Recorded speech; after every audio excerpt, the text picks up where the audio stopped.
नमस्कार दोस्तों, स्वागत है आपका हमारे चैनल R2U ब्लॉग पर। आज से 10 साल पहले यूपी के मेरठ शहर में एक कमसिन लड़की का खून हुआ था। पुलिस ने 72 घंटे की तफ्तीश की, गहन छानबीन का दौर चला और जब पुलिस ने कातिल का खुलासा किया तो हर कोई हैरान रह गया था। कहानी उसी सनसनीखेज कत्ल की।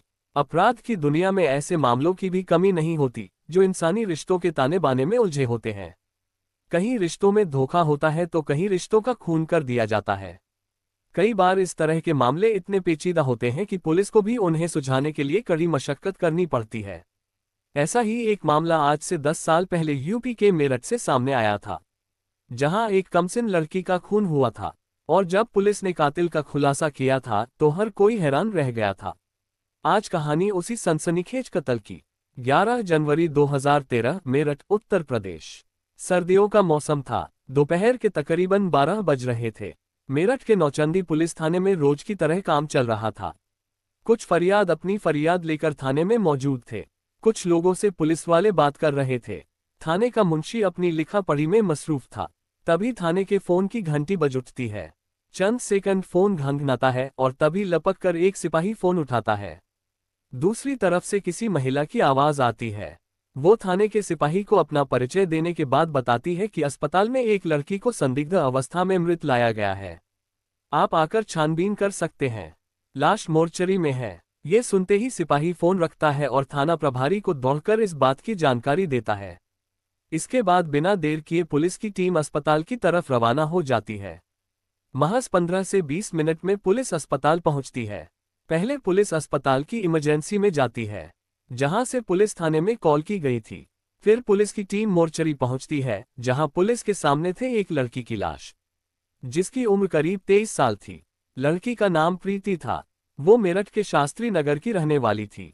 पुलिस सबसे पहले लाश का मुआयना करने वाले डॉक्टरों से बात करती है। अस्पताल में उस वक्त ड्यूटी पर तैनात डॉक्टर पुलिस को बताते हैं कि ऐसा लग रहा है कि लड़की का कत्ल उसका मुंह दबाकर किया गया है। बाकी पूरी जानकारी पोस्टमार्टम के बाद ही मिलेगी। पुलिस वाले भी लाश को अच्छी तरह से देखते हैं और पंचनामे की कार्रवाई के फौरन बाद लाश को पोस्टमार्टम के लिए भिजवा देते हैं।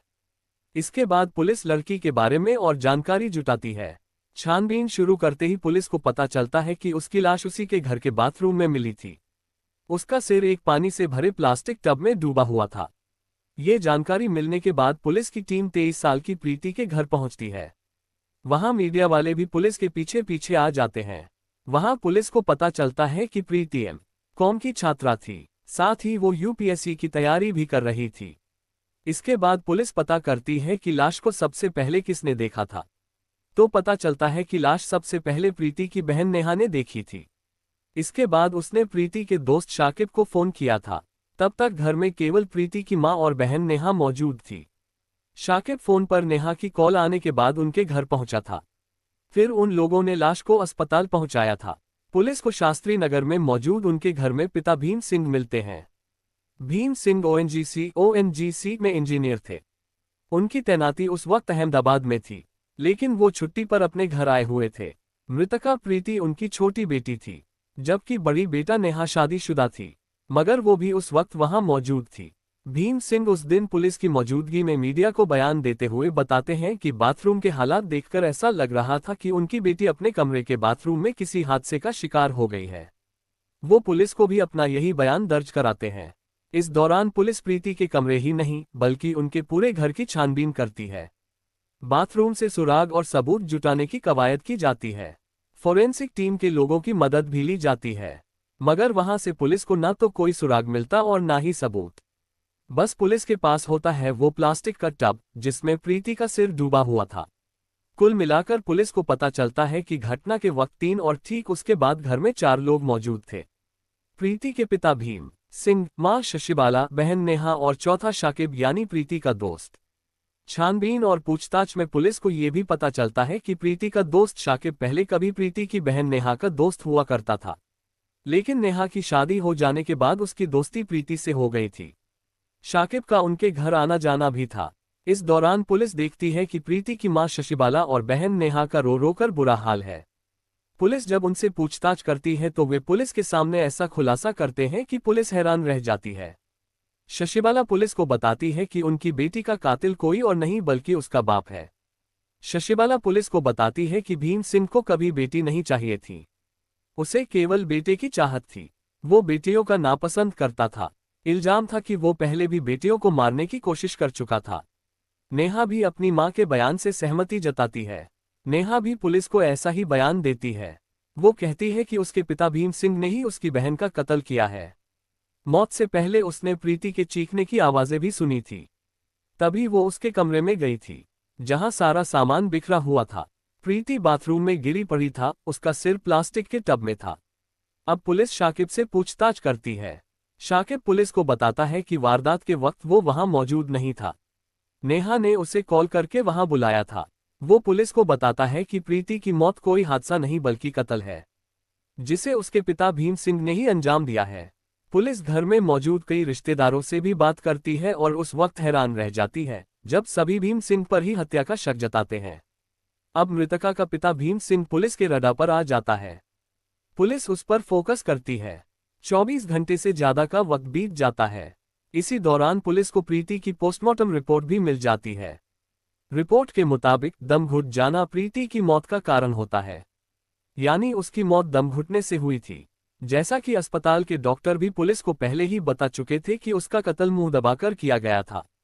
अब पुलिस एक बार फिर पूरी तैयारी और नए सवालों के साथ प्रीति के पिता भीम सिंह से पूछताछ शुरू करती है। पहले तो वो पुलिस के सामने पुरानी हादसे वाली बात दोहराता है, लेकिन जब पुलिस सख्ती करती है तो उसकी जबान पर सच आ जाता है। वो पुलिस को जो कहानी सुनाता है उसे सुनकर सब हैरान रह जाते हैं। अपने बयान में वो बताता है कि उसने पहले प्रीति का सिर बेड में दे मारा, जिससे वो बेहोश हो गई। फिर उसका मुंह दबा दिया। इसके बाद वो उसे खींचकर बाथरूम में ले गया और वहां पानी से भरे प्लास्टिक जग में प्रीति का सिर डुबो दिया, ताकि ये कोई हादसा लगे। अपना गुनाह कबूल करने के बाद भीम सिंह को कोई अफसोस नहीं था। भीम सिंह पुलिस को बताता है कि वो छुट्टी लेकर अपने घर आया हुआ था। वो अपनी बेटियों से खुश नहीं था। उसे बेटियों को लड़कों से दोस्ती करना भी बिल्कुल पसंद नहीं था। यही वजह थी कि वो शाकिब को भी पसंद नहीं करता था, लेकिन उसका उनके घर में आना जाना था। उसे ये बात बहुत अखरती थी। उसने कई बार अपनी बेटी और पत्नी को भी ऐसा करने से मना किया था। उसने कई बार प्रीति से कहा था कि वह शाकिब से रिश्ता खत्म कर ले, लेकिन जब वह नहीं मानी तो उसने प्रीति को ही खत्म कर दिया। गुस्से में आकर प्रीति को मौत के घाट उतार दिया। भीम सिंह का इकबालिया बयान उसके इरादों को दर्शा रहा था। इसके बाद पुलिस ने तमाम पहलुओं और भीम सिंह के बयान की तस्दीक की और फिर 14 जनवरी 2013 को इस मामले का खुलासा किया, जिसे जानकर हर कोई हैरान था। आरोपी भीम सिंह को अदालत में पेश किया गया, जहां से उसे जेल भेज दिया गया। इससे पहले पुलिस ने मौका ए वारदात पर जाकर क्राइम सीन भी रिक्रिएट किया था। उस वक्त इस मामले की जांच की निगरानी मेरठ के तत्कालीन एसएसपी डीआईजी के सत्यानारायण कर रहे थे। उन्होंने इस हाई प्रोफाइल मर्डर केस का खुलासा करते हुए बताया था कि पुलिस ने वारदात के महज 72 घंटे बाद ही इस सनसनीखेज कत्ल का खुलासा कर दिया। असली का कातिल का खुलासा होने के बाद प्रीति के दोस्त शाकिब को पुलिस बाइज्जत छोड़ दिया था।